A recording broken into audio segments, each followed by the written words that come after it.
स्त्री और पुरुष की नीति, चाणक्य नीति। चाणक्य कहते हैं कि किसी भी व्यक्ति का वास्तविक मूल्य उसके शब्दों से नहीं बल्कि उसके कर्मों से पता चलता है। पुरुष को अपने कर्म, चरित्र और व्यवहार के आधार पर पहचाना जाता है। जो पुरुष अपने परिवार का सम्मान करता है, समय का महत्व समझता है और धैर्य से काम लेता है, वही समाज में आदर प्राप्त करता है। गुस्सा और लालच पुरुष की सबसे बड़ी कमजोरी है। यह उसकी बुद्धि और निर्णय क्षमता को नष्ट कर देता है।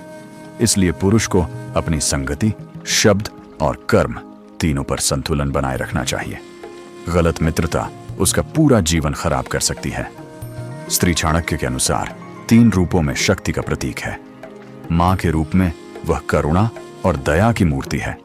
पत्नी के रूप में घर की लक्ष्मी है और बहन के रूप में सुरक्षा देने वाली शक्ति है। स्त्री में धैर्य, सहनशीलता और मानसिक शक्ति पुरुष से अधिक होती है। यही कारण है कि वह परिवार को संभालने में महत्वपूर्ण भूमिका निभाती है।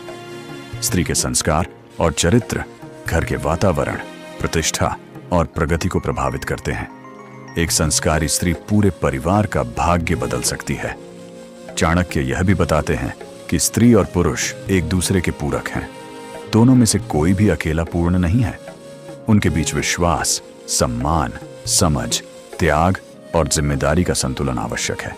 जहां स्त्री का सम्मान होता है, वहां देवता निवास करते हैं, और जहां पुरुष अपने कर्मों से चमकता है, वहां समृद्धि अपने आप आती है। अविश्वासी, छल करने वाले या कुटिल स्वभाव वाले स्त्री पुरुष से हमेशा दूर रहना चाहिए, क्योंकि ऐसे लोग जीवन में दुख, विवाद और अशांति लाते हैं।